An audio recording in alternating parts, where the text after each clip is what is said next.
here to deliberate on those issues, but we also pleased to welcome back Dr. Gerard Wanzara, a public policy researcher. Let me have them speak to you before I table the issues to deliberate on. Welcome back. Thank you very much, Apple. I'm really happy to be back. Good morning, our viewers. Good morning, my colleague, Mr. Richard Baguma. I've been bashing him. You know, there is a bill in Parliament. I know he's the mechanic behind it. But the alcohol drinks control. Yeah, so when I saw it tabled, I said, this gentleman is impacting society. Yeah. I'm really happy with what you are doing. Thank you. Thank you. Thank you so much, and we're happy to have you back after a while. Thank you. Richard, it's always a pleasure having you on the dialogue. Oh, yeah. It's my pleasure. First, as always, the power of God, but also the mercy of God that we are here.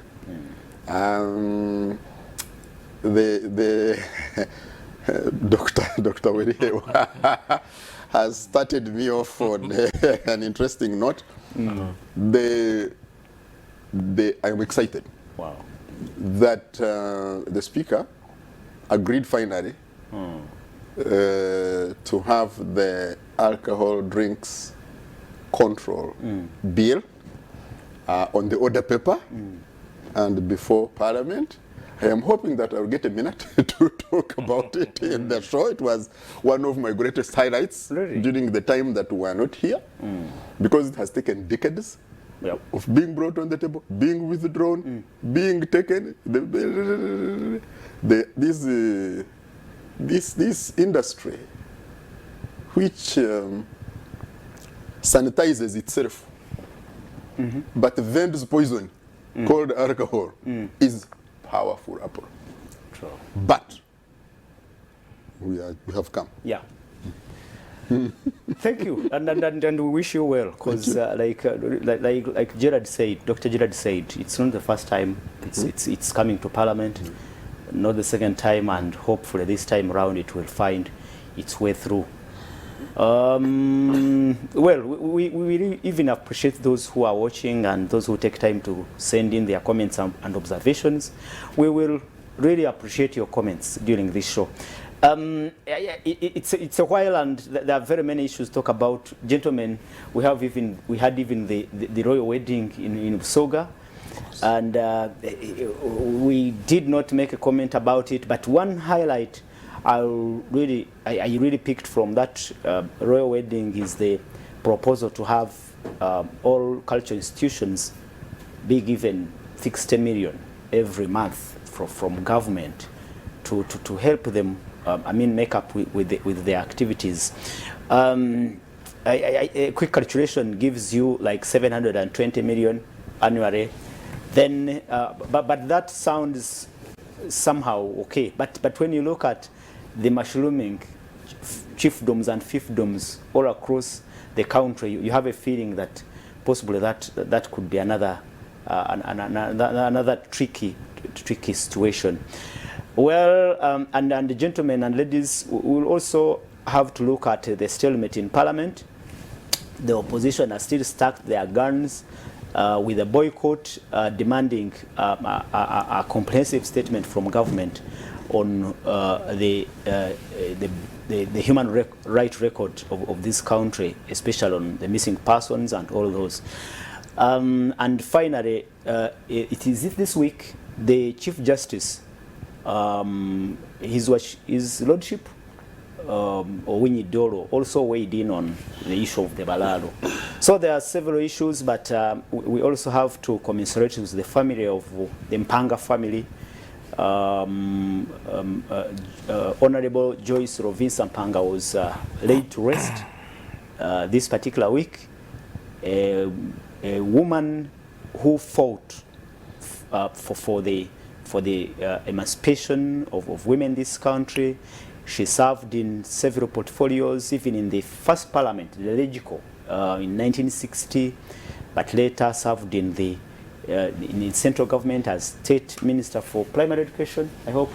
Then even she served in the Buganda Ruchiko, Buganda Kingdom Ruchiko. And if you listen to what were the speeches during her, when her body was brought to Parliament, even during the burial, they speak of a woman who was one of integrity, one who fought beyond her own interests, and she really valued the interests of others.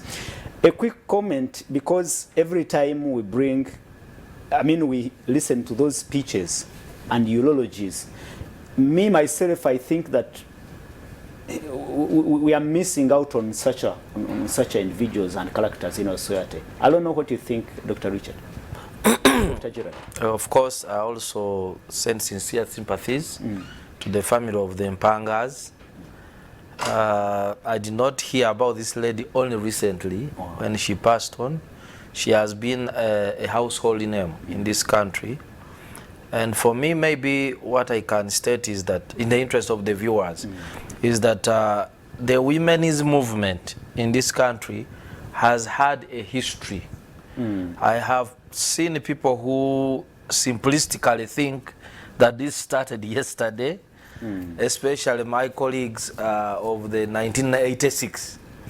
They think that this started in 1986, but there is a history in this country where women came from. There are those pioneers. There are peoples like the Namirembe, the Namirembe Bitamazires.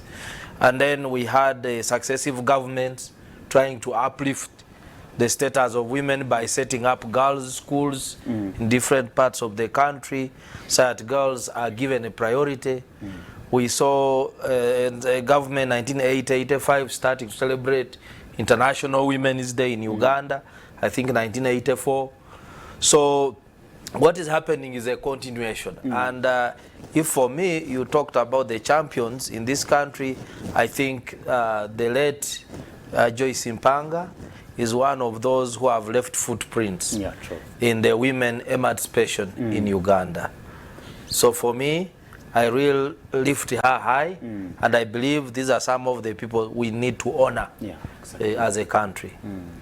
And Richard, what do you think? Because my concern is that the other time when we were here, we were speaking about the legacy of Henry Chisa Adachemba, a growing tribute you could hear during his, in the eulogies and during his burial. But I have that feeling that such a characters in our society are actually becoming very few and scarce. I don't know what you think.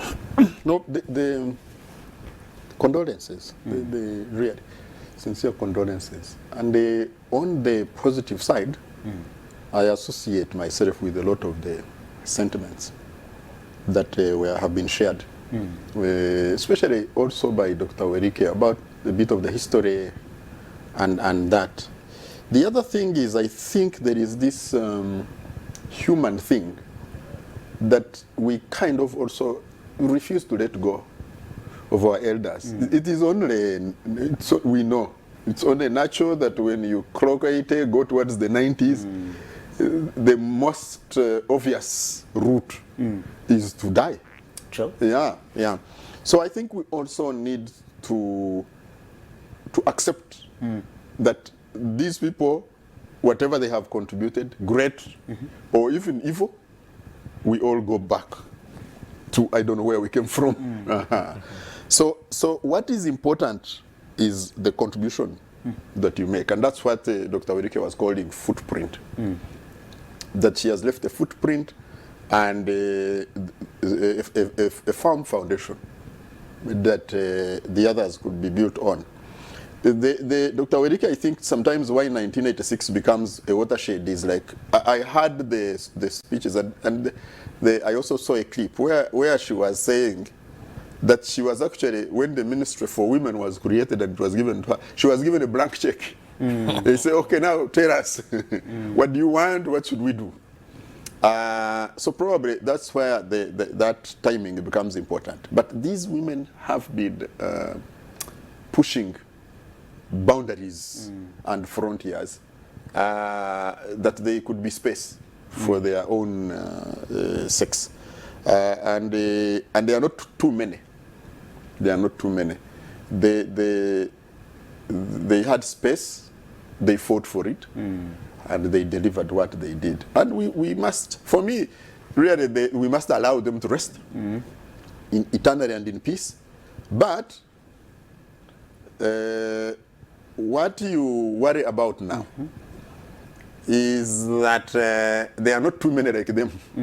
So where I agree with you, where you would be thinking that they should multiply. Those types of characters, they should multiply. They should be actually multiplying. They seem to be shrinking. And that's where, for me, the worry is. Really worry.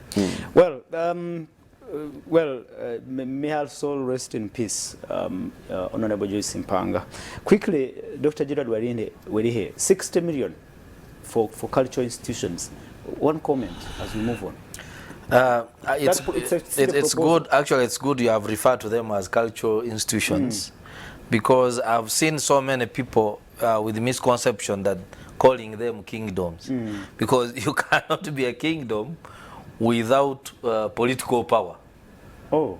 Yes. So the 1995 Constitution brought these people back as cultural leaders, with a mandate of teaching about culture, promoting unity in the communities, and also assisting in mobilizing the community to embrace some programs like the Katikiro is doing about Mamwanyi Terimba. Yeah, so in that aspect, because of the role that they play, I know there are some with a history, like say Uganda, and some resources generated internally from the kingdom, from the institution, and they are able to fund certain activities here and there.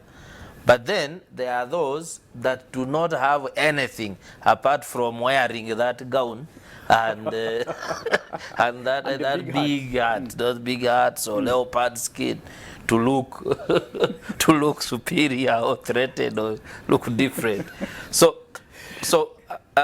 my worry Statements my somehow water down the respect these people have in communities. I know, I move in this country. I saw one from somewhere in West Nile coming with Kavera from Luzira. So which, if you're a king, really, you're coming from Luzira with a Kavera on from Remand. So, so let me just stop there. But anyway, if they are doing this kind of role, some of them in the community, then it is okay to give them some funding, you know, some funding, because they will need fuel.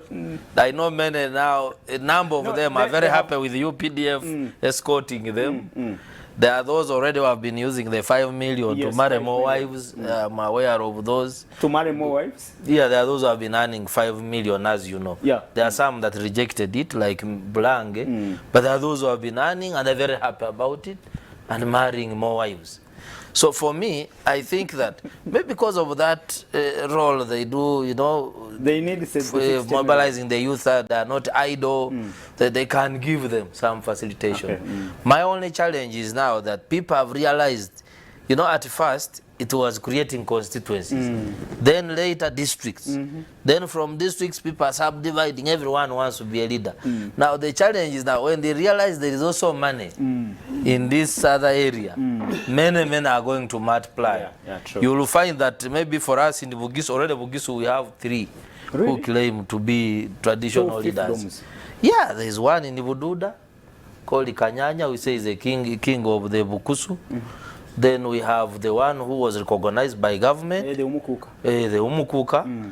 Then we have Wagabiarire, who was rejected by the state. He also moves with his group.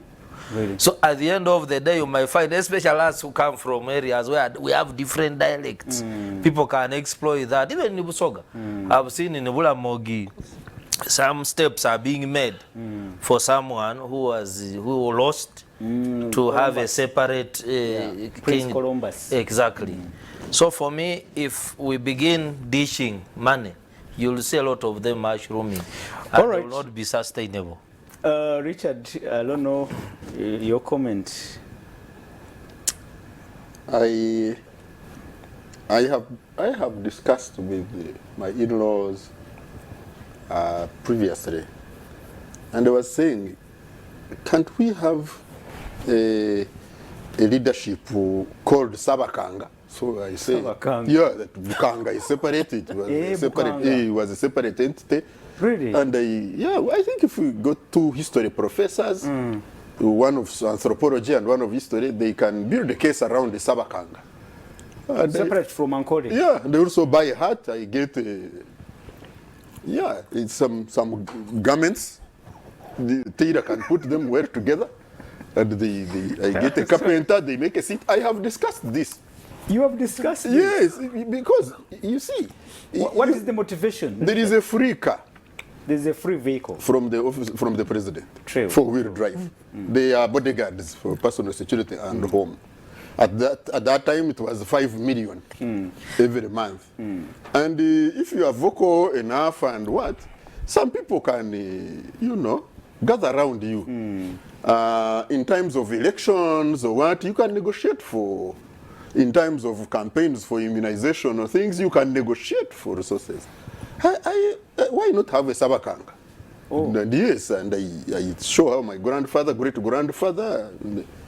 And Richard is king. Where you can give me a title, but I'm the culture leader, the Sabakanga. His colleague, Peter Seleke, Isn't he? he's a king. Isn't he? No. Yeah. Richard, don't take us that. And this is a discussion because what regalia would we have?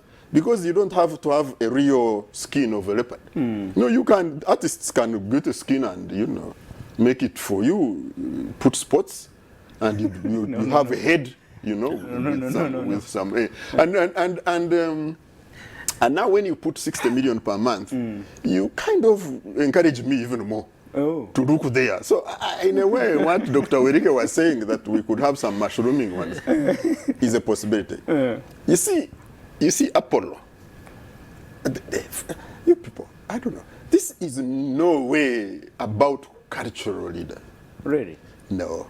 This is political positioning. Let me build on what Dr. Werike said. It was about constituencies. You break and create constituencies Gerrymandering. to your political advantage. It was about districts. This is nothing about service delivery. This last mile service delivery is hot air. It is about political appeasement. Creation of the new districts everywhere. Now, cultural institutions, if you want them, have them. And if it could be a channel of political mobilization and continuity, 60 million, what's that? Give it to them. Thank you so much, Richard. And we wait to see how it pans out. My name is Sima Polo. Let's kick off the show at this particular point in time, talking about the stalemate in Parliament. The Speaker of Parliament, Right Honorable Anita Mong, this time around, comes out with an iron hand. She threatens to even kick out absentee MPs from committees of Parliament. If they are boycotting, then they should not be actually in committees of Parliament. They had boycotted plenary. Now she says they should even not attend committee sessions. But again, no foreign travels, no foreign trips, no other activities of Parliament they should be involved in. Well, some look at this as a hard stance and actually an impossible, difficult and illegal position the Speaker is taking. I don't know what you think of it, Dr. Jared Welhewansara. We have been following these issues for now more than a month. We have been speaking about the opposition boycott in Parliament. Actually, it is honorable. The Minister, Minister for State for Education and for Sports, who even was wondering why the activism, the whole thing has turned into activism, and it's no longer a human rights, a push for human rights issues. I don't know what you make of what is happening in Parliament, Dr. Jired Wansara. Before I comment about what is going on in the Parliament, I will first, in the interest of the viewers, talk about representative democracy. That Parliament exists because of representative democracy. That the executive is there, but the people must have their views on a regular basis presented somewhere, and they also should have the power through their representatives to monitor how their resources are being utilized and how other things are being done by the state. I have seen people look at the service of the state to the citizens being like, they talk about it as if it is a privilege. But the state service to the citizens of any country is not a privilege. True. It is a right. Because without the people, a government cannot exist. And the government is funded based on the sugar that we buy every day. There is a tax. The salt that you buy, you know, the clothes that you wear and you pay price in the market, you are paying tax. Actually, I always laugh. I always see even reasonable people on TV saying, oh, the problem because Ugandans are not paying tax.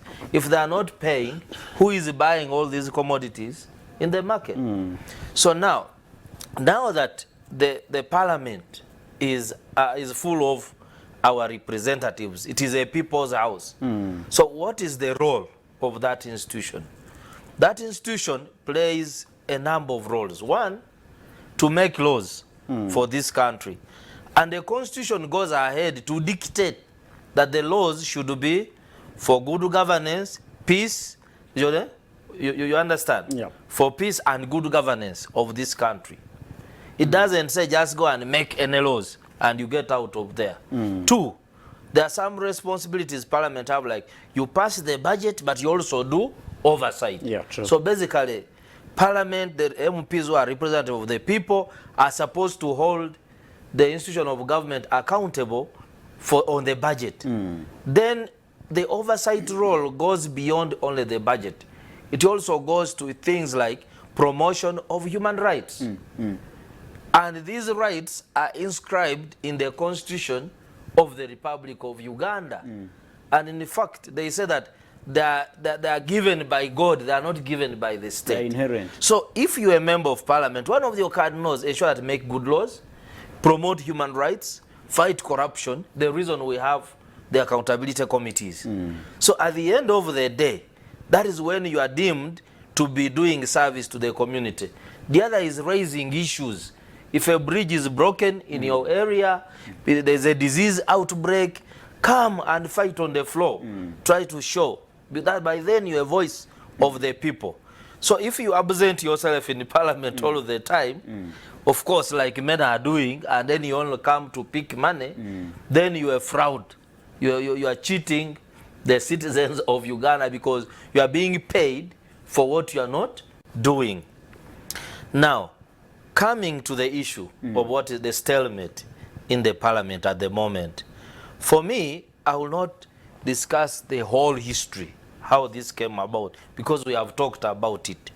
But the issue now is, what are the facts on ground? Because, as you know, when the Parliament is in session, we have the Hansard. Everything is captured. Yeah. Although lately I've had cases of people protesting that the Hansard is sometimes edited when it is needed as evidence, yes, either in court or what, people go and begin doctoring it, which is not good at all. It's not only good. It is unethical, it is irregular. Now, these people walked out of Parliament. Was there a reason for them to walk out of Parliament? Yes. What is this reason? The reason is to do with violation of human rights of Ugandans. And some of the names, including people like Chibalama, we knew them. We knew them, and we have seen state officials come publicly on the floor of Parliament and saying, yes, we know where this so and so is, and we shall bring them back. Now, if I go to the speaker, by then I think the deputy speaker who was in the chair, saying okay, in a private meeting. After the protest, there was a meeting which you are aware of. And there was a commitment that they should give a directive to the responsible ministries. That's the Ministry for Security, Ministry for Internal Affairs, I don't remember the other. But then the commitment was that a directive for them to bring a report about these people in 1 month. This is 30 days. Now, I think if I was a presiding officer, before I go into issuing threats, whether who will not travel, you will not travel, or you will not eat what, you will not eat, or you will not go to play games, because, you know, we have really diluted our service to the citizens of this country. Now, if you come publicly and you front that, instead of holding the ministers accountable, because the ministers are accountable to Parliament. Yeah, true. I think the presiding officer would have been smart to first ask the responsible ministers to present a report. Now, if they present a report... Do you imagine that she has not done that? May I think she had had ample time to do that, to consult. Up to this level, she must have consulted. What? No, there is... What she found out, I don't know. No, there is consulting. There is nothing private about government. You know that the Access to Information Act is there. So a matter of human rights cannot be private. And actually 30 days is reasonable time enough for 3 ministries, defense, security, and internal affairs, to consult each other and come up with a common position on the floor of Parliament. But you cannot just keep quiet. Everyone is asking, you are quiet, and then now you resort to intimidation to bring about. By the way, let me tell you, the rules of procedure.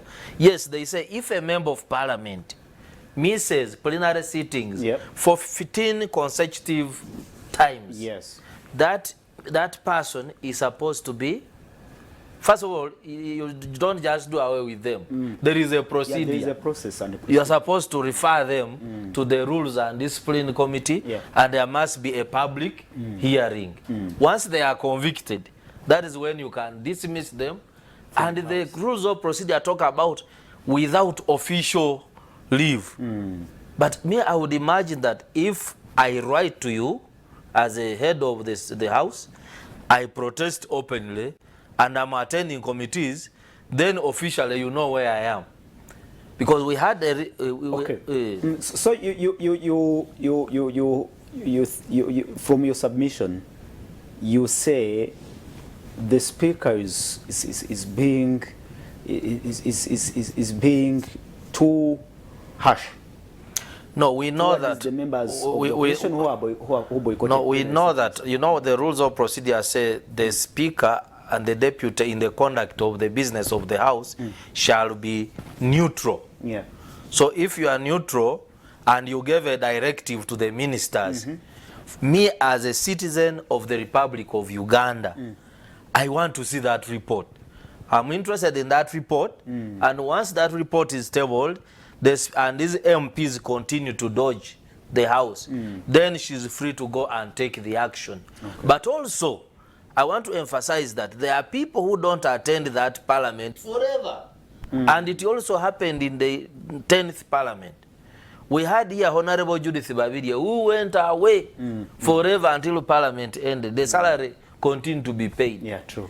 There are so many even in this Parliament. They are not sick. They have not written anything to they just keep moving around. Without leave. Exactly. So for me, if it is discipline, let's improve the whole institution. Let's not look at this. There are some Ugandans who also who support the speaker, that what she is doing should not be, perceived as persecution on the side of the opposition. It is time to clean the House. There are so many things to clean in that House. If we talk about cleaning, there are so many. But I will not go there. Let me focus on this particular matter. This particular matter, let the Speaker's directive stand. Okay. And the Speaker's directive, according to rules of procedure, is final. It cannot be edited in secrecy. But it can be challenged. Yes, it can be challenged, but what motion have they brought to challenge that directive? They are not in They have parliament. not. Richard, please respond to what you see in Parliament today. The genesis is about the disappearance of Ugandans. Some of them allegedly at the hands of the state's security agents. And if you think about that, if you reflect on that, that's a very explosive situation, particularly for a government whose stated reason for taking up arms and taking power, and whose stated credentials and high flag for raising is the rights, the security and protection of civilians and the people. So this is a very thorny, touchy, difficult pin on the nerves of government. So all these other things you see, you can see that there is a thorn that is directly on the nerve, touching on the spine of government, and that is that painful. The discussion that the NRA can preside over disappearances of Ugandans is a difficult discussion. And shouldn't that be a reason for the NRM government, like you say, to quickly respond to these concerns? But you see, who says that shutting out opposition MPs is not a response? Shutting out? Yes. Who says that's not a response? Yeah. So you see, and so this difficult discussion is being maintained in the public discourse by the actions of the opposition MPs. And that's where the difficulty is. You know, it's like somebody keeps yapping, you are in a situation and you don't want this issue to keep coming up. But there is a stubborn person there, or persons who keep bringing it up. You really would want to pull their mouth and tell them, shut up. And that's where, you know, I think that's where the difficulty is. It is difficult to keep saying, you guys, people have disappeared in your hands. Yeah, what is that? Disappeared? It's a situation that must not be in the corner of the NRA. No. So when it gets this sustained attention, and that's what I feel saying, look, this is what we are talking about. It's in the social media, it's on every talk show, it's in the embassy talk, it's in the foreign talk. It's really ammunition for those ones who want to portray you in the negative way they want. And so, did people disappear? Anyway, those are the questions. Yeah. And so then when, for me, it comes to the presiding officers of the legislative arm of government, I struggle to grasp why they would keep going deeper into this murky and muddy, slippery waters. Why? Why do I want to keep stepping in there and going deeper? But do they have an alternative? Because they have many alternatives. They are presiding over a house that is one-sided. No, they have many alternatives. The left-hand side is empty. Why must I be the one as a presiding officer to explain the absence of members of the executive? Let the leaders of the executive business come and explain that. Isn't it? Why must I be the one to say, you know, they will all be out of the country? Why? Isn't it what Dr. Were Wanzala talked about? That's why I'm complimenting his position. Why if I direct the members of the executive to respond to this situation, and they are not going to be around, why must be the one me telling you? Don't drag me there. Even if I'm with you, don't get me into the dirt. Don't get me into the mud.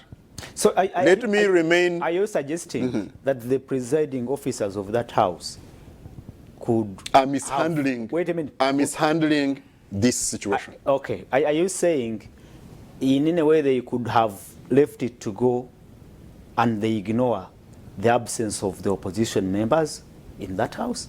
Could they? Let me say. Because let me say this again. Say it.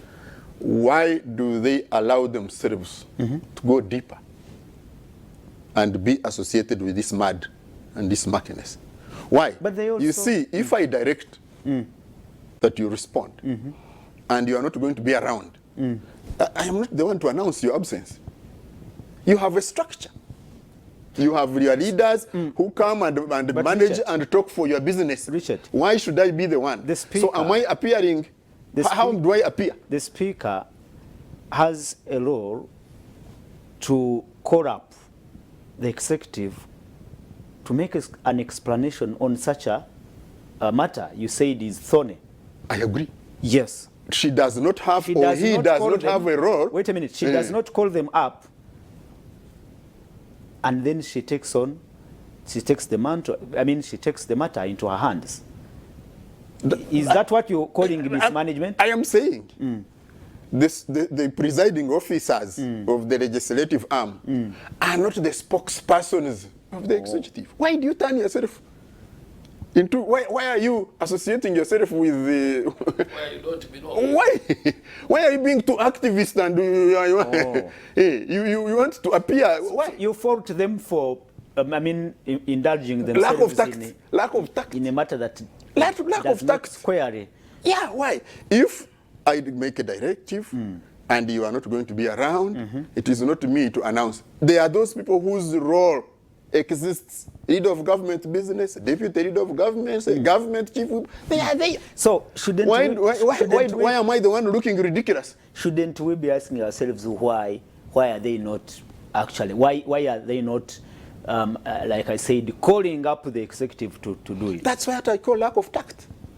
This is lack of tact. This is tactless. What do you think, Dr. Gerard, on what Richard raised?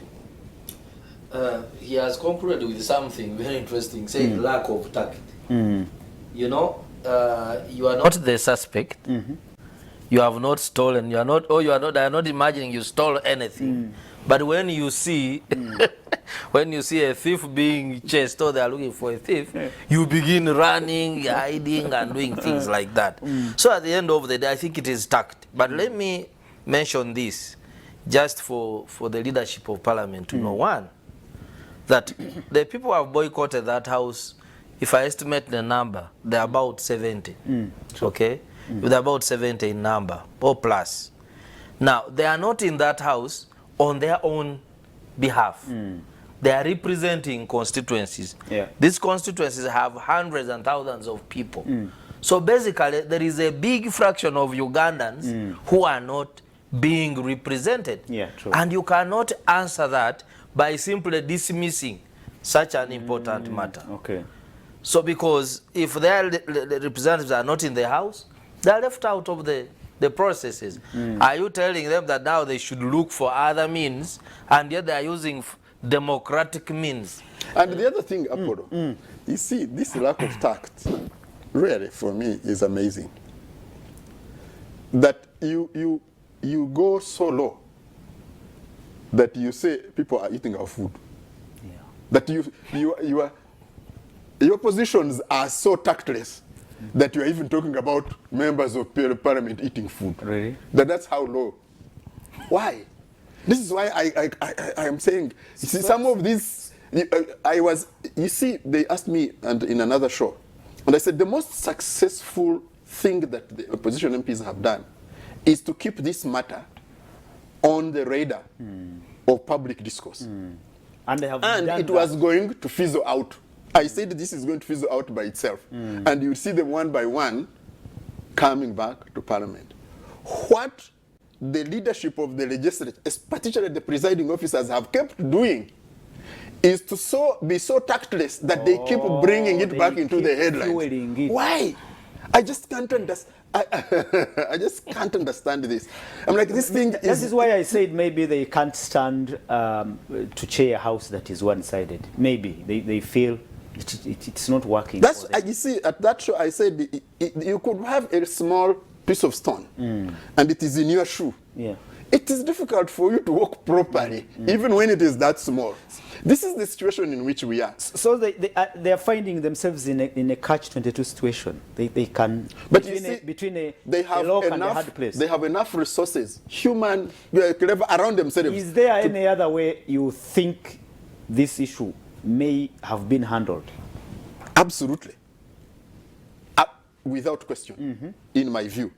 And I told someone, I said, the people you paid to do this work should do it. I don't want to go sharing my, but the simple, some of these simple, in my view, and unnecessary intrusions into this matter and splashing yourself with the dirt and unnecessary. They have the necessary resources, human and otherwise, to keep on top of this. They have done work before that comes without being in the open public, right? And they have mobilized and they have diffused situations. I wonder why here. So I also wonder whether the characters of individuals in those positions, like you said, there have been, we have witnessed other, volatile situations being handled and eventually they get resolved. Yeah.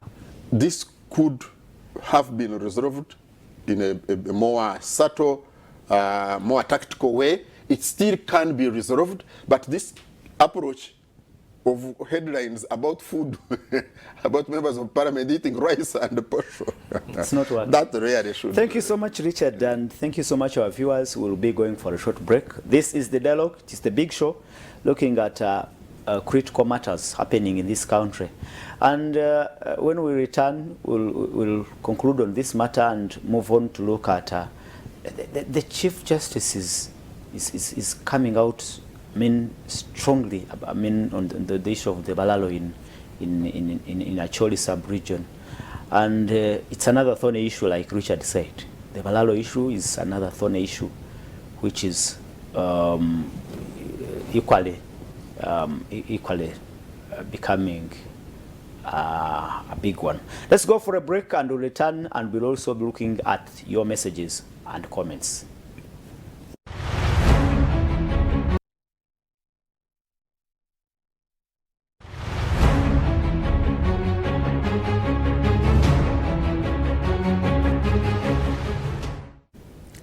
Welcome from the break. This is The Dialogue. My name is Sima Polo, and Richard Baguma Tinkasimire, a communication expert, is in the studios. Dr. Gerard Wansala, public policy researcher, also in the studios looking at the big events which made headlines through the week, looking at the stalemate in Parliament, the opposition squaring off with government on a boycott, and we are looking at how this matter that has been running for more than a month is being handled, and possibly how it will end. And that is the last question, or the final question I'll be asking the panelists in the studios. But let me look at your comments before we proceed. I have Sabit Eric in Mutungo saying, good morning, Apollo. Thanks for giving us those two gentlemen. They are really good. Thank you. Thank you, Sabit Eric. He appreciates the panel. And it's a long message here. Berikeru Ampumuza says, good morning, Mr. Apollo and the panel. I'm happy to see you back on the dialogue. Yes, I agree with Dr. Wansala on the role of Parliament as being oversight. But one thing I want Dr. Gerard to understand is that when you want to absent yourself for any urgent cause, you write to the Speaker. But imagine where some MPs on opposition are missing the plenary but cannot raise any name of the missing persons in their constituencies, but also claiming the issue is human rights. My suggestion would be let the opposition MPs sit down and list among themselves the affected constituencies and then write to the Speaker officially their absenteeism, and we see how she will say that those members are doing it wrongly. Otherwise, the whole thing is becoming political on both sides, not forgetting the Speaker is NRM. Did you forget that? The Speaker and the Deputy are NRM, gentlemen? Yeah, they are NRM, but the rules of procedure order direct them to be non-partisan in the conduct of the business of the House. Are you actually seeing them playing a non-partisan role in this matter? I want to believe that they are being partisan, and I want to believe that they are conducting themselves as maybe carpenters, you know, that you have a piece of wood that you can strike easily, so you just get a hammer and you strike, because you think that wood is too small for you. But at the end of the day, we have a lot at stake. Let me maybe just respond to something that Abel has said.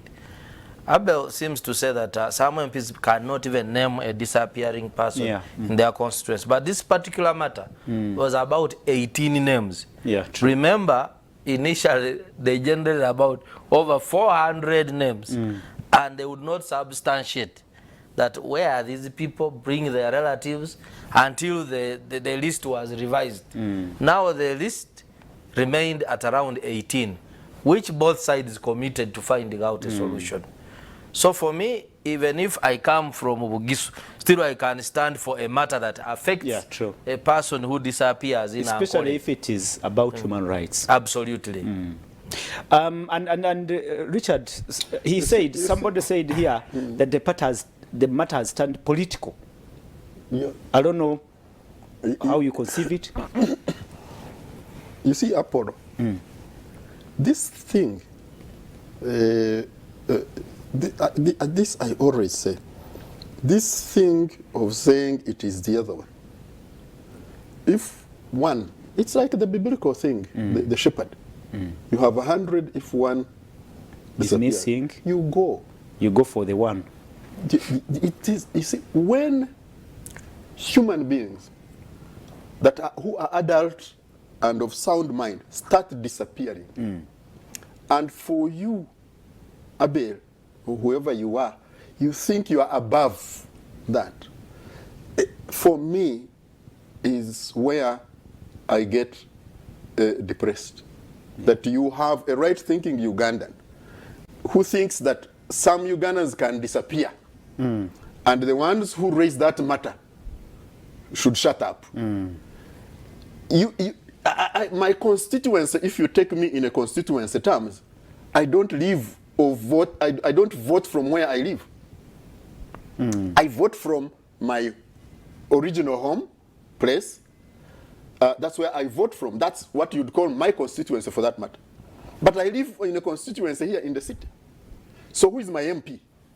The other thing is, when you are a member of parliament and you are a representative, then you become a representative of people and the issues. Yeah. That is why when you go to appropriate the budget, you appropriate for the whole country. For the whole country. That is why you go to do oversight, you do oversight. That is when you sit in a committee, it is not a committee for your constituency. Not for your area and constituency, yes. No. So, disappearance of human beings is not just a constituency matter. And so these MPs must be concerned. And I think that's important for us to think about it that way. So does that take away or cancel out the narrative and the sentiments that the issue has been politicized on both sides? For me, for human beings to disappear is a political issue, inherently. So how does it not to become? But no, I saw Honorable Peter Ogwang saying that he really he was wondering how the Honorable Martha Simpuga has turned into an activist of sorts. No, that really you shouldn't be the one doing what this. What is wrong with activists? When you are doing that, you are also an activist. Why are you being an activist against activism? He even said you are being an activist. I actually even heard him say let them go. We can do our thing in Parliament. Actually, we said can handle this. that for me, Right Honorable Speaker, Yeah, I I'm even happy. feel very, very happy. Very happy that we are. See that kind of reasoning. Yeah, and you see, for me, why this thing of disappearing is important. Criminal-minded, crime-oriented people will pick this method. Yeah, can start kidnapping people. And using it. So I don't want us to sit and think that we are above this situation. That is why we have to have interest on all sides to deal with it and resolve it. And by the way, I think we have a government that has really tried to account for the people. Even where people, I was telling people that it's very brave and very show of leadership. When the leader comes out and tells you, in this chaos, we lost 54 people. That's very accountable. It is not an easy situation. That is the leader I look at. That is the leader I know. Okay. Good morning, gentlemen. Thanks for the show. Just like I said some time back, the leadership of that house needs training. I won't get tired of saying that you should ever make decisions when angry, because you will look like a fool. Your Speaker of the House, not for government, said they clearly shows, this clearly shows the referee is taking sides. What the opposition wants are just three very simple things, and the entire state can't afford to take relevant action. One, you claim you have the people, show them to us if they are in gazetted government facilities by law. What is hard there for government? Two, if they are dead, show them to us and we take them for a decent burial. What is hard? Three, make a commitment that this won't happen again if it has actually happened. What is really hard there to do? This business of threatening people won't work. I hate the level of impunity in this country. Now, I heard the Minister of Guam claiming that he even happy that the opposition isn't in the house. Just imagine if the 18 people were a part of his family.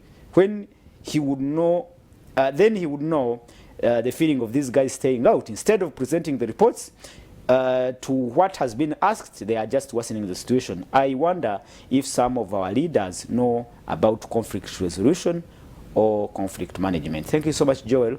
Major Joel Tim in Chilinya, thank you so much for your observation. Can we wind up on this issue? And I will start with you, Richard. How do you think this will end? Because it looks like the opposition are still stuck to their guns. They're saying they're not coming back. That was the latest. And the Speaker is counting. Now it is 6. The other time we were 5. She's counting towards 15 sittings. There are now 6 sittings the opposition have missed.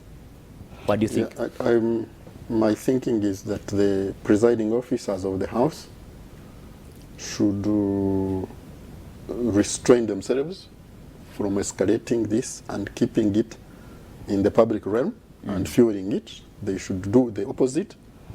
They, in my view, should reach out. They have the capacity and the means, and find middle ground that would save face on both sides. The opposition has milked this adequately. It is going to dry up. So I think both sides would find a middle ground to come back, and each one appears to have won, a win-win situation. Perhaps the leader of opposition and the two presiding officers of parliament, both sides are not ready to bow down. There is nothing like bowing down. This has nothing about bowing down.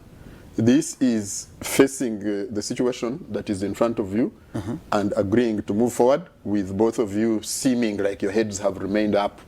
And that, I think they can do, is a situation they can manage. I also think that they should be reaching out to the other opposition MPs and be careful not to put the voices that are not progressive. I am very happy that they are out, whatever. They are those ones who are more grounded and smarter in their heads, where you can have reach out. I also think that for those who are governing, who are leading, they should be thinking around how to communicate about this situation of disappearances and how to deal with it going forward. For a minister to say he's very happy that actually the opposition are out of the house, how do you think? about that? I would decline to comment. Dr. Gerard on Were that. Wanzala, quickly tell us what you think is the direction this issue is taking and possibly how it will end. For me, as a citizen of Uganda, I would request the leadership of the House to calm down and then de-escalate. And you don't lose anything through dialogue.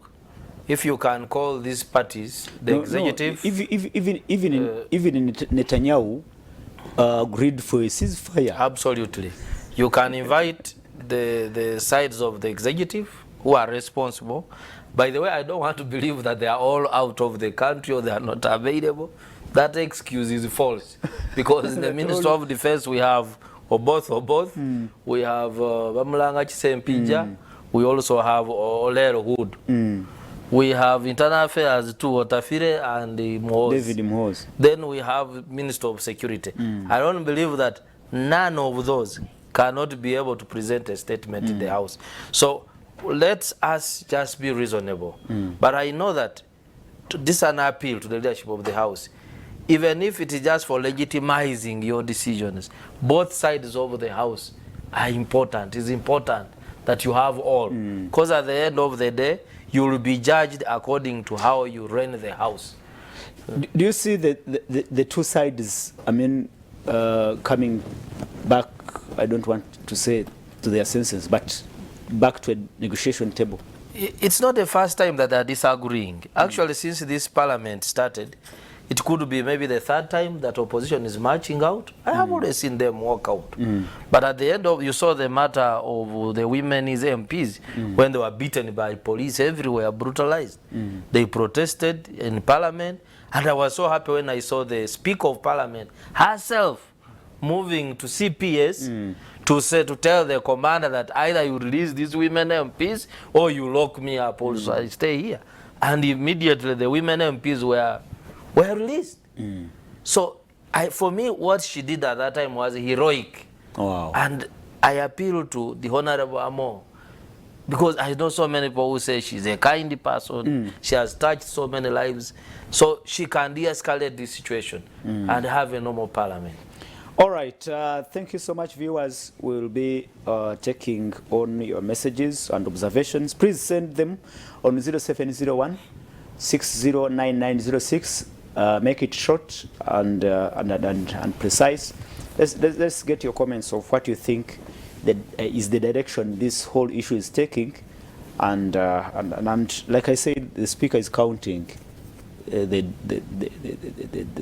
sittings. She should stop She's counting. It's not going to solve the problem. She should stop counting and look for sustainable solutions. Like I've said, she has a chance. Others think she has the support of us. Others think that first, now the recent one is a ban from committees and foreign travels. The next one will be either salaries or the canteen. But the committees are an extension of Parliament. So if you ban me from the committee, where are you telling me to go? To go and sit in the village? All right. Thank you so much, viewers and the panel in the studios. Let's quickly look at an issue, another thorny issue, like Bakuma said, that this is a thorny issue. Another thorny issue about the Balalo pastoralists in northern Uganda, especially or specifically in the Acholi sub-region, after the Chief Justice coming out to say that these are not just Balalo, they are proxies of generals in the army and ministers in the government. That was the Chief Justice of this country talking about Balalo. But I have to also remind you that there have been several meetings between His Excellency the President and several groups. I think he even formed committees, and one is chaired by the Chief Justice. And from that meeting, that's where those statements came from. He was reporting what happened in the meeting of his committee, the Chief Justice and the President. And he said he told the President directly that these are not actually Balaro, they are proxies. And did he also say that he told the president there is nothing like being tribal in saying Balalo must go? Dr. Gerard. This is a very interesting but complicated matter. You see, this country has had a history, and it's not the first time that the Balalo are moving in this country. If you go to our neighbors, you know Itesots, our neighbors in the east, they were great cattle keepers, and amongst them, the Balalo who settled there, first they used to come as employees, but they are bright people. Balalo are very bright people. So instead of being paid cash for their labor, they used to request that at the end of the year you pay them a cow, okay? And that was always the agreement. So whenever someone worked, say for 10, 15 years, you would find a person accumulating a herd of their own. And so they were coexisting. But also, knowing that Uganda has had a significant number of pastoral communities, right from Karamoja, you would come to Teso, then you come here in Chiriandongo, you go to Chankwanzi, Sembabule areas, Chiboga, all the way up to Chiruhura and Kasese, Basongora, and so forth. These were known grazing corridors where people would have cows, they can do their pastoralism, and also governments introduced the ranching system. Then there was a time in the land laws of Uganda, there were some laws that were limiting a single person holding beyond 1 square mile of land, except under special circumstances like the Metas, the Madivanis, who are in extensive and so forth. farming. Yes, the reasoning is that you don't have to have a few people grabbing land everywhere and depriving others of the land. Then there are areas that were not for pastoralists, but they needed dairy farming. In such areas, they established some government farms that were acting as a demonstration place for people to go and learn and adopt the systems. Like Kasolwe in Kamuli, you have Rusenke, you have Rubona in Fort Worth, in Maruzi, in Apache.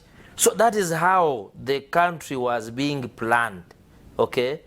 Now, what is happening today is that you have people roaming in the 21st century, they see any empty land, and then they go and offload the cows there. At night, sometimes like people, Thames testimonies in Gulu, Acholi, Western people have said people arrived with the cows at night. So people ask, where are you coming from? Where are you going? And now in most cases, these people's lives are for cultivation, crops. They don't know pastoralism. So when you come, what happens? You are distorting their living, because I have lived in Kamuli, we have quite a number of Balalo there.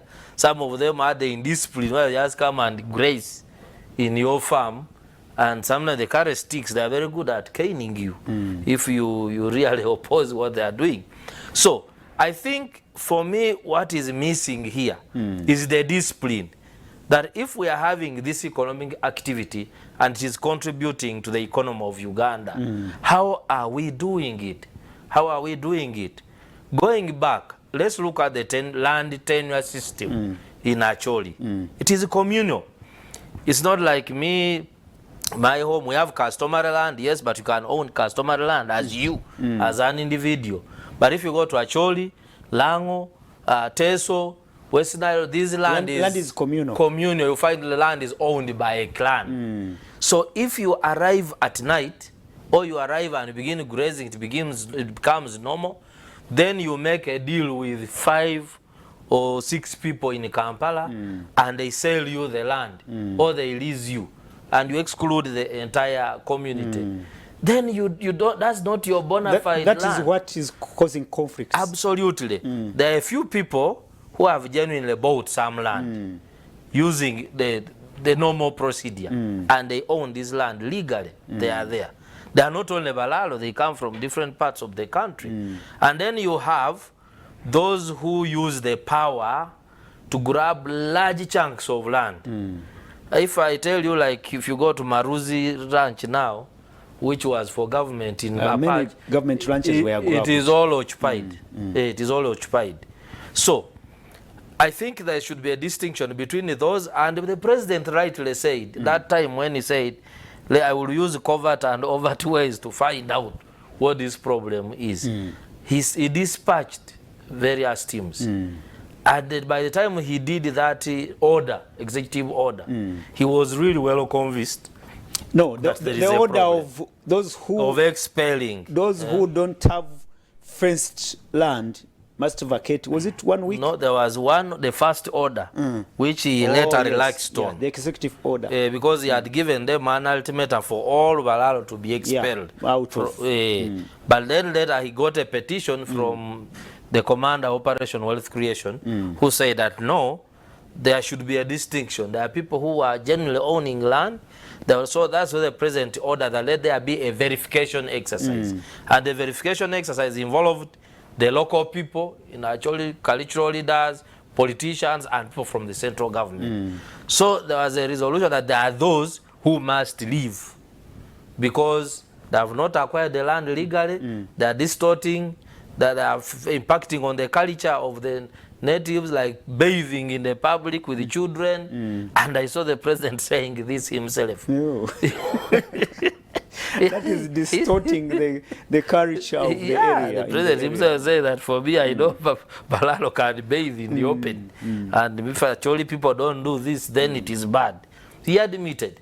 So at the end of the day, I think if the Chief Justice, because the Chief Justice was very specific, he said 15 generals and ministers. He did not say Balalo are bad or Balalo that, but he said they have 15 people who are fronting these ones. And by the way, it's not only in Acholi. For me, I follow things in this country. We have a crisis here in Sango Bay, here in Rakai. There were square miles of land, public land there in Sango Bay. A group of Balalo came from Tanzania in around 2015. They were expelled. But when you talk about groups of Balalo coming from Tanzania. Now let me give, let me complete my submission. These people? They were expelled by President Kikwete.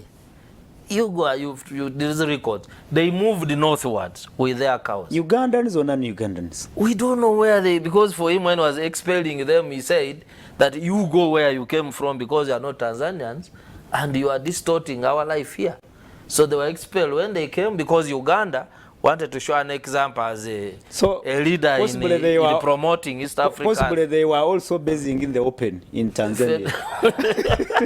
So they came, I'm just concluding on this. They came to Sango Bay, and I remember the late Honorable Aronda saying that it was not, because he had information that some were trying to register to get national IDs, and he was very hard on them. So eventually a solution was sought. They said they give them part of Sango Bay for grazing, then other square miles to Bidiko to grow palm trees for oil. And then there are also landless natives who live there. The Bakochi, the Baganda, and some, I think Banya, they are mixed. But now a group of few people used that opportunity. They went and grabbed Sango Bay. As I speak, Bidiko did not get the land, but a few people have got those square miles. Now the question is, who are these? And maybe instead of castigating, because the Chief Justice has told you who these people are. We want them by names and we want solutions. Richard, another thorny issue before you, the issue of the Balalo and the response from the Chief Justice. I think we must take this his statement serious. The way I understood it, because I did not hear the Chief Justice speak, and being a media person, I know sometimes we do not report things accurately.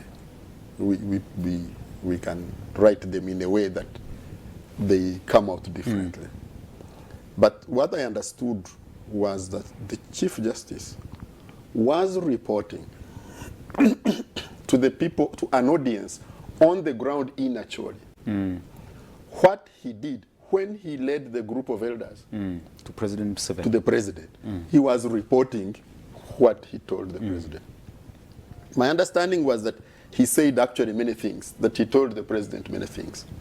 What came out, what was chosen by ourselves as the most important was the bit about the 15.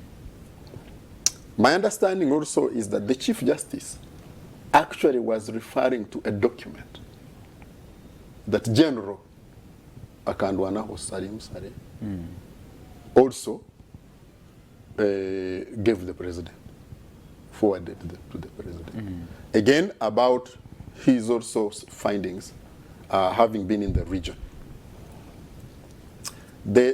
So that was my understanding of the Chief Justice, the context of the Chief Justice's remarks. Of course, it generates now issues. If there is a case relating to this matter in the judiciary and it goes to the highest appellate court, would he recuse himself? Would he remain there? Yeah, it begs some of those questions. But first, I keep asking the same question to all audiences that I speak to. Is there a place in the world, anywhere on the planet Earth, that is called Bulalo, where the people of Bulalo are called Balalo? No, even said they came from Tanzania, so there may not be a specific Bulalo. Yeah, so if there is no place, because we know the Acholi come from Acholi, the Banyankore come from Ankore, so which is the place Bulalo now where this Bulalo come from? And I am re-echoing your question, Apollo. So who are these Balalo? Because you see, the Balalo, and this is the truth that we fear to say, has now been turned to mean Banyankore, cattle keepers. Yes, when you say Balalo, we fear to say these things. That's why you say, everybody says, go where you came from. Richard, I don't think it is specifically. I mean, now pointing to Banyankole only, it's about cattle keepers who roam Karamajunga around. Cattle keepers. Who roam around. The Bateso are cattle keepers. He has talked about this. Maybe, but no one is saying those ones are Balalo. So, and you see, every time we fear to confronting this problem, then we keep on going round. Because why I ask this, when you say they should be expelled, so expelled from where to where? From Acholi to where they came from. Yeah, and so what is that land called Bulalo? That's what I have been asking.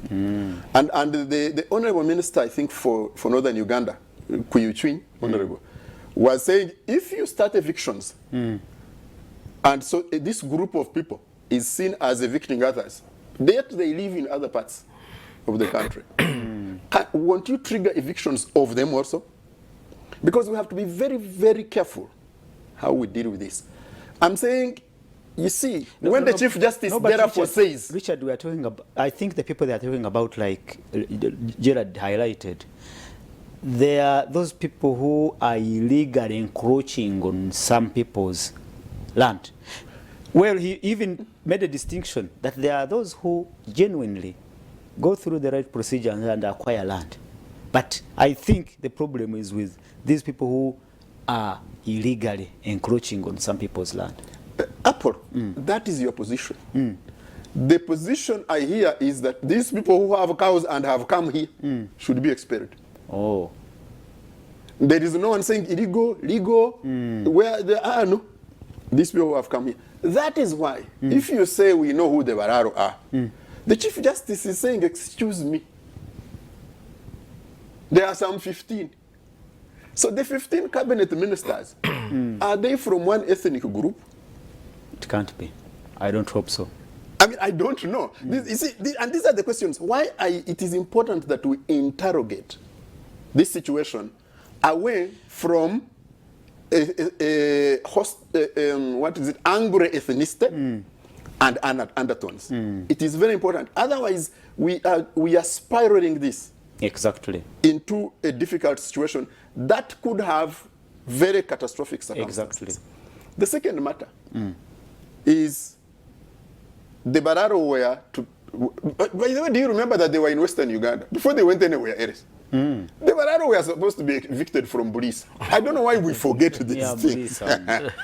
Actually, some were evicted. Thank you very much. I was coming to that. Yes. So it is as if the Bararo have suddenly their genesis is in northern but Uganda. others say they were in Bulisa. Even in Kasese. No. The areas where they settled in Bulisa are the areas where oil was later discovered. Yeah, but you see, that's one aspect. So has oil been discovered in northern Tanzania? Because Dr. Werika has told you that they were expelled from there. Has oil been expelled? Has oil been discovered in Sangobe? Who knows? He has told you that they were expelled from there. It may not be oil. If you remember, It may be. they were being expelled from minerals Bulisa. or any other. There is no part of Uganda which doesn't have minerals. This country has been mapped. There is not a single inch, even underwater. There is minerals. So these are the things that we need. Sangobe, Bulisa. Sangobe, by the way, is in Isinjo. This is also. Teso, you remember the Bararo in Teso? Why do we are talking about this as if it has just started? So you're saying the Acholi, the Bararo settlement in Acholi and the controversies it has generated is not new. Are you saying? It is new to the Acholi. It's not different from other. That is why I insist that we should find out who are indeed the Bararo. That is because you see, this is how did the Chief Justice reach at the 15? The Chief Justice is not a ordinary person. Is not an ordinary and non-brainy person. So if there are these 15, are we talking about the people who are looking for pasture to graze? Or are we talking about powerful land grabbers, like the Chief Justice seems to insinuate? So this, for me, Apollo, is when we simplify this conversation. It's good you've said. It's good you've said. This matter can actually culminate into serious consequences. Absolutely, for this country. And that is why we are discussing it. What do you see now, and how it is being handled? It is spiraling. It is spiraling towards 2026. It's becoming a matter for 2026. Oh. Yeah, it's becoming an election issue. But this is a matter that has gone on for years. For example, I hear people say land in certain areas is owned communally. But in those areas, there are people who have land titles, including local politicians and businessmen from that area who have huge chunks of land. With titles in their names. Why are we not talking about these ones? If it is communal land, why do you have a title of square miles in your land? You're saying the issue of the Bararo may have been amplified in a way, in a very bad way.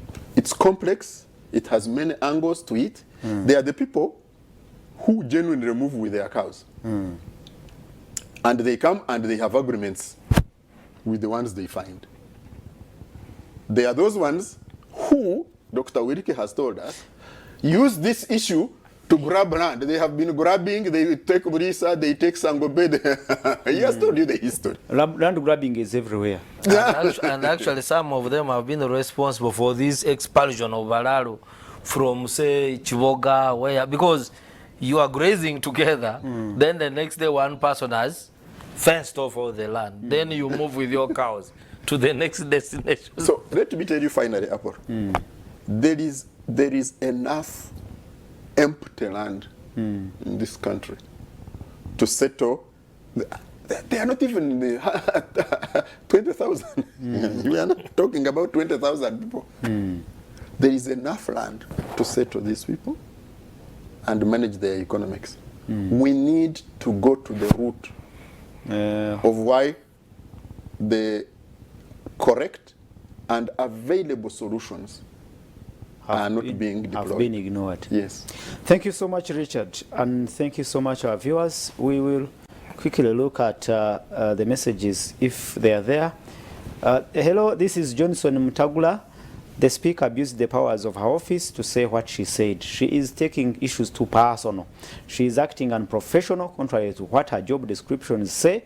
I have never seen her give such an ultimatum to the ministers like Janet or Otafire and others who have never attended plenary. No, Otafire attends at times, I think. Yeah, he's rare, but he's rare, but he attends. And even Janet Katam Seven, I think I have seen her. Long. Yeah, but I once saw her in Parliament. I have been there. And others attend on Zoom. I remember her being, mentioned to us among those who are attending on Zoom. Maybe, like you said, they rarely attend. Her deputy gave an... I think it would be interesting to do the work that they used to do. What? For somebody to go and say, do we have 500 people attend Parliament regularly? Actually, do we have even 200 attending regularly? I think it would be interesting to go and look at the attendance. Yeah, the attendance. there is a time we had analysis of information from the ICT department in the 10th Parliament. And then we discovered 3 people had 0. Oh, of course, zero attendance. Zero attendance. One of them was the former Minister of Foreign Affairs, Sam Kutesa. And then the other was Ogenga Latigo. I don't know for what reason. There was no data whatsoever about him.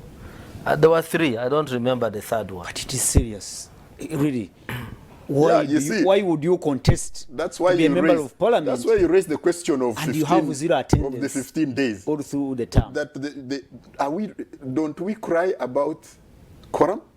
Yeah, it is important. It is important. So how come expulsions have not happened? And how come the whip is coming out now? Those are the questions. Thank you so much, Johnson Mutagula. Thank you so much for your contribution and observation there. We will also look at... Mr. Paul, my argument is that opposition MPs should take concern in the missing persons, though not in their constituencies, but to make the issue not issue. Okay, it is the message is scattered, but it is Abel Kelu. Thank you so much. You sent a rejoinder on what you sent before. Thank you so much. Thank you. Thank you. We need to wind up, gentlemen. And we cannot go back to this issue of quorum and what. Let's conclude on this issue of Balalo, because I also have a feeling that if it is not managed well, it can actually invoke tribal undertones or ethnic undertones, and you know what ethnic undertones can do to a community. Because like one of you said here, there are others who are actually saying, but you people, you also own land in other places, and that can actually trigger conflicts in those places where these people are. That was the Minister for Northern Uganda. That's how it was reported. I was looking at it in the newspaper, saying don't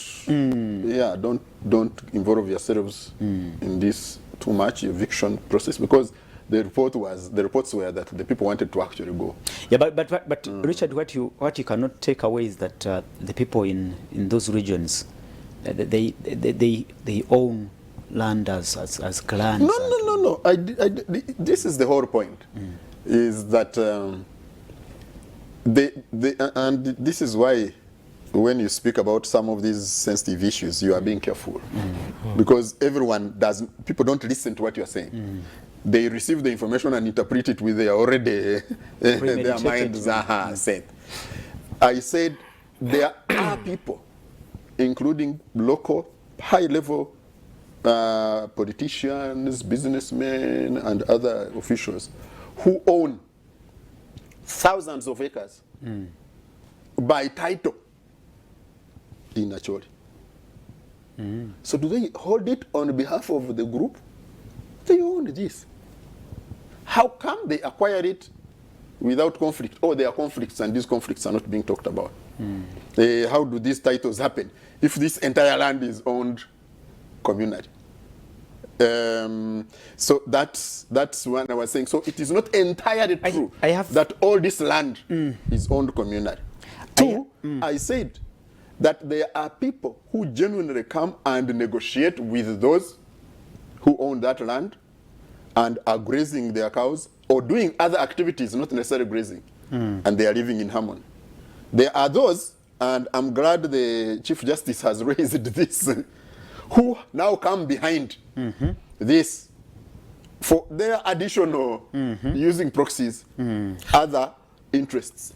Then there are those local politicians who are reinventing themselves by inflaming true. this situation and exploiting it and taking advantage, using a lot of untruths and distortions.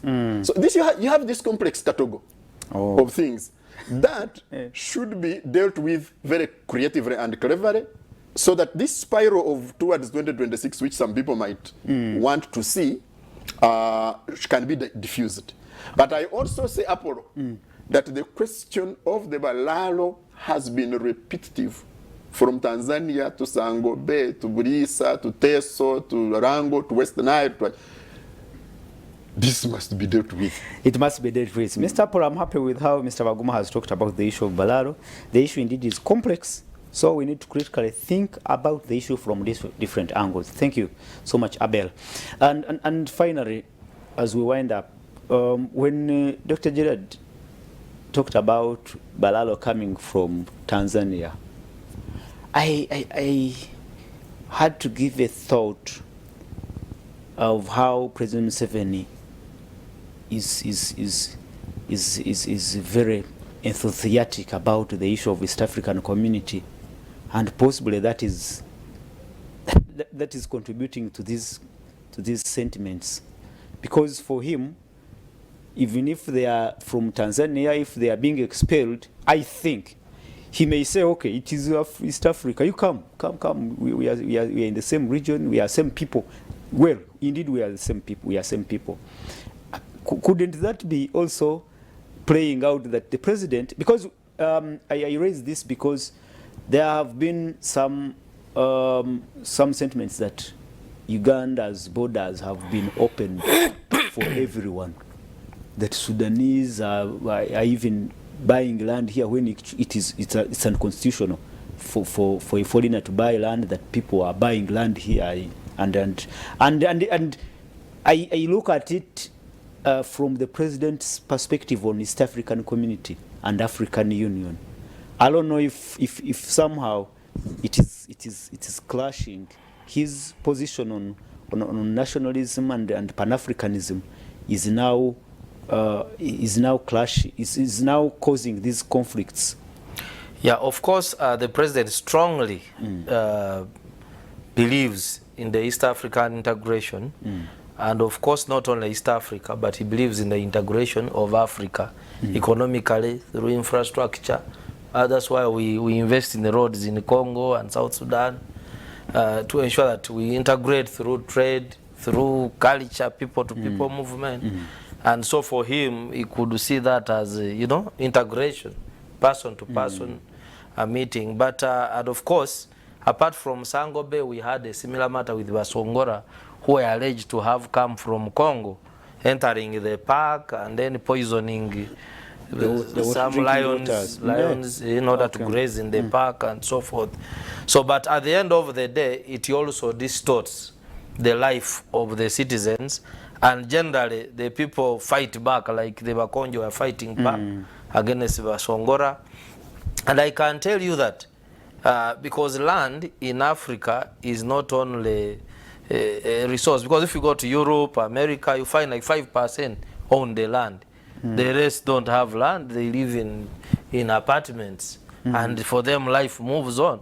But there was a history of land grabbing somewhere where land was taken by a few, and then unfortunately here you cannot grab all the land and we all invest it we invest only in cows, because at the end of the day you may also suffer food insecurity. So if we have places with land chunks of land like say Acholi, probably we would also think about land utilization.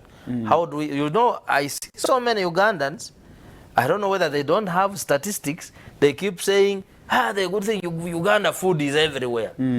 The statistics of government of Uganda are showing that there is food insecurity in Uganda. And the government of Uganda is borrowing money to invest in climate smart agriculture to ensure that we adapt to the harsh conditions. Because food is failing, that's a fact. And you go to some rural areas, people are buying posho, rice, and so in the village with kavera. So if we are blessed with this land, like Richard rightly said, that we have big land everywhere. First of all, our land planning is zero. No. We have large chunks of land. Isn't it this week when the Ministry of Lands issued a warning for people who have idle land? Yes, actually I was coming to that. I saw the Honorable Nabakoba saying that if you keep your land idle there, the land grabbers will come for it. Now, if you are telling me who has a hoe or 2 hoes in my house and 3 children to utilize that land, it won't be possible.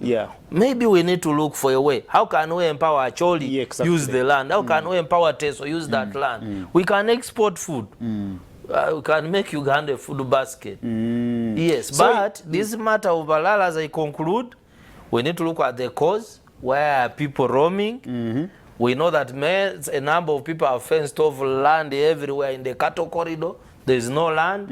And therefore the poor Balalo have been expelled. The Balalo who are generally expelled don't have land where they came from. So we need to look at But they shouldn't also sit on other people's land. Exactly. So what do we need to do for them? Okay. And Richard, as you conclude, I also add on what we must interrogate. Where these Balalo come? That's why I asked at the beginning. Where is the Bulalo? They moved from Sangoba to Chiboga. For me, it's the, you see, it's the impunity issue also. The Balalo I know will graze people's crops. Well, there is that stubbornness. For them, they don't cattle, care. People who keep cattle have a superiority complex over people who do cultivation in all areas where they live. But how do you therefore resolve these conflicts? Because usually they escalate. Dr. Tawirike talked about something that they were in, was it in Kambuli? Yes. And they killed people. People think I have narrated my own challenge with crops and neighboring cattle keepers. The people, the leaders in Achola are saying they don't own have canes. They also have guns. These are the things now. That's what I was talking about. That therefore we must sort the genuine Bararo. I think it's the Chief Justice who used it. They are the genuine Bararo, and I don't remember the other term for the other Bararo. Those Apollo must be sorted. And these others who are able to hire lorries, bring cows, use guns, those ones I think we should have the ability to deal with them decisively. When they have guns. Because the masters of guns exist in this country. Your discussion should be heard by the parliament. This can give them a better understanding of this complex issue. I am from northern Uganda, but I really don't understand this issue well. You hear now. Thank you so much. You didn't give us a name, but from the profile here, it is Big Rock. Big Rock, thank you so much for, of course, sending in those comments. And our time is running out. We have now to wind up from here. Thank you so much, viewers. You're parting short in just 1 minute. You're parting short and we go. No, for me, it's very important that the year is ending. People should take stock of what they have achieved against what they planned and look forward now to the next year. But the most important is, please, let's fight poverty. Let's as much as possible focus on fighting being poor. Finally, from you, Doctor? For me, the Baguma bill, the Richard Baguma bill, that's the alcohol control bill. I would like really to urge with the very, very stringent penalties I see they are proposing when you are for people found drinking during these working hours. But I was talking with Dr. Werike before the program. These we are borrowing from Kenya, from Nigeria. There is another from Europe. Europe actually they are worse. Where these companies are owned. Castle Raga, whatever. Just compare, you are journalists, just compare the laws in those countries where they are owned. Make it your short and we go. Yeah, so I think that people are thinking they are too extreme, but when you are negotiating, you begin from the extreme. But if the MPs can see value in this bill and we have a meeting point, that will be perfect for this country. Thank you so much, our viewers. Good morning, sir. History says that other than Darfur in South Sudan, in Sudan, northern Uganda was in war for 20 years. People were in camps. Let it not be a joking matter. Why Honorable Balalo? He says, call me John. Thank you so much, viewers. We'll be catching up next Saturday. This is The Big Show, and I must appreciate the panel, the people behind the cameras, the people behind the production. Thank you so much. Good afternoon, and God bless Uganda. The emotions.